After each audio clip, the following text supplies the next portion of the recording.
Ha ha! Welcome back, traveller.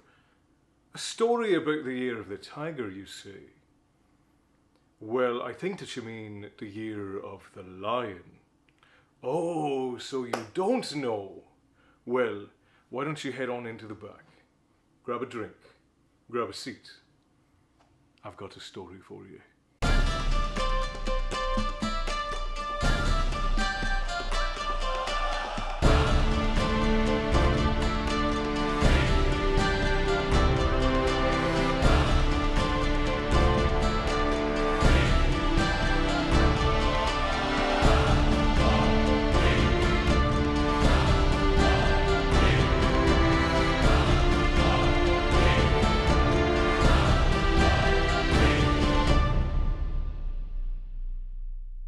Welcome back, wayward children, to my humble hovel. I am Castle. This is the back room of my tavern where we discuss myth and lore and tales of yore.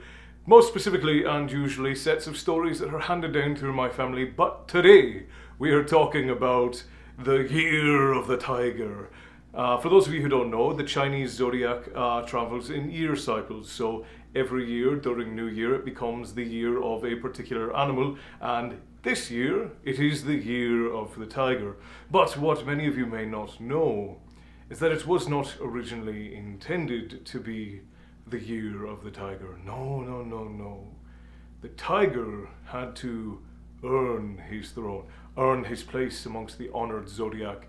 So let us take a trip back in time to ancient China and learn how the tiger usurped the throne from the evil and tyrannical lion.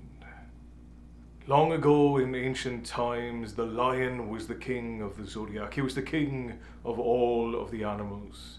And this power was one that was known and renowned throughout the world, and especially throughout all of China. Now, the tiger, on the other hand, was completely unknown in ancient times. The tiger was a weak and meagre creature, unknown by the gods and men and animals alike. The lion knew that he was the strongest amongst all the animals, so he surrounded himself with other animals of equal strength, and because of that, the bear and the horse were his allies. And these three creatures wreaked havoc upon the mortal world and amongst the animal kingdom, slaying beasts left and right and burning villages to the ground. They were tyrants, they were monsters, and they wrought terrible destruction upon the mortal world. Now, this did not escape the eye of the Jade Emperor in the Palace of Heaven. However, there was nothing that he could do, even though he was immortal. He did not have the strength to defeat the lion, the horse, and the bear. So he watched on in distress, thinking of solutions. Now, let us speak of the tiger and how he finds his way into this story. In the beginning, the tiger was nothing more than a feline, a cat. But not a regular cat, not the type that you and I would note. He was an unspectacular cat. However, he did learn to fight from the cat. And as his battle prowess grew, he started fighting other creatures in the animal kingdoms. And eventually, he gained reverence as a mighty beast. And eventually, all who challenged the tiger found themselves defeated and or dead. And the reverence of the tiger slowly grew. However, at this time, the tiger had not yet gained his stripes. The tiger was merely an orange, very large cat. At the same time that all of this was happening with the tiger found himself in the eyes of the Jade Emperor, and the Jade Emperor called him to heaven. And when he arrived at the gates of heaven, the Jade Emperor requested that he battle the great warriors of heaven. And the tiger did so, and one after another, each fell and found themselves defeated at the hands of the tiger, or at the paws of the tiger, if you will. This show of great ferocity and strength earned the tiger the title of Guardian of Heaven, and it was the tiger's job from then on to guard the palace of heaven and the Jade Emperor. And it was only some time after the tiger began guarding the gates of the Jade Palace in heaven that the Jade Emperor had an idea.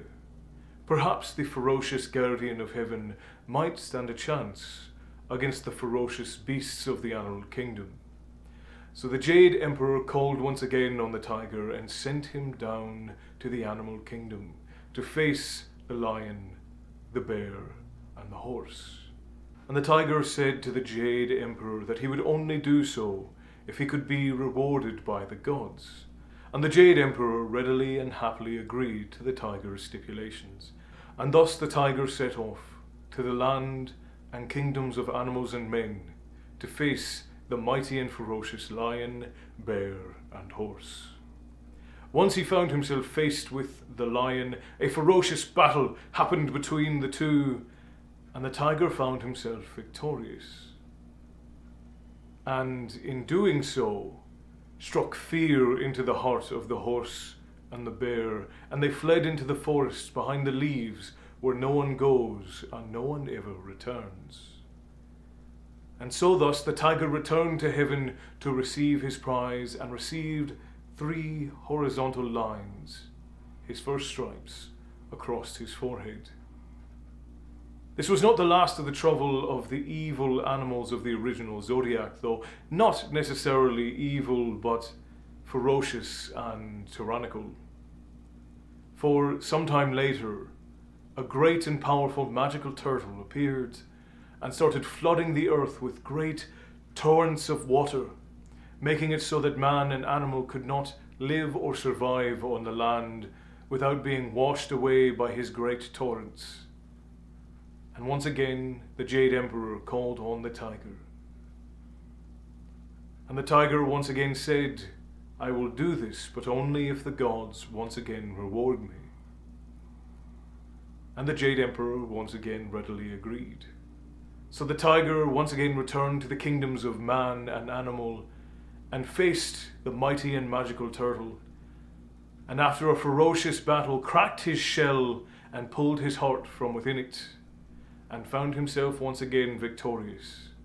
And so the tiger brought the heart of the great turtle to the feet of the Jade Emperor and was once again gifted a line, this time horizontal down through the others, and upon his head sat the symbol Wang, or King.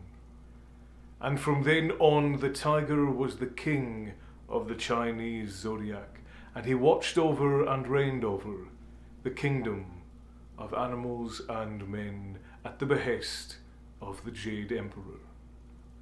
I hope you have enjoyed this story. Now there are several different versions, as with all stories told here in the tavern. Which version of this story have you heard? And if you are from China and you've heard a different version, I would love to hear it down in the kilt section. That's the comments below. You can also find links to all of my podcasts and so on down below as well. And I hope that you have enjoyed yourself here today, my friends. Stay bloodthirsty, and remember, all hail the Black Dragons.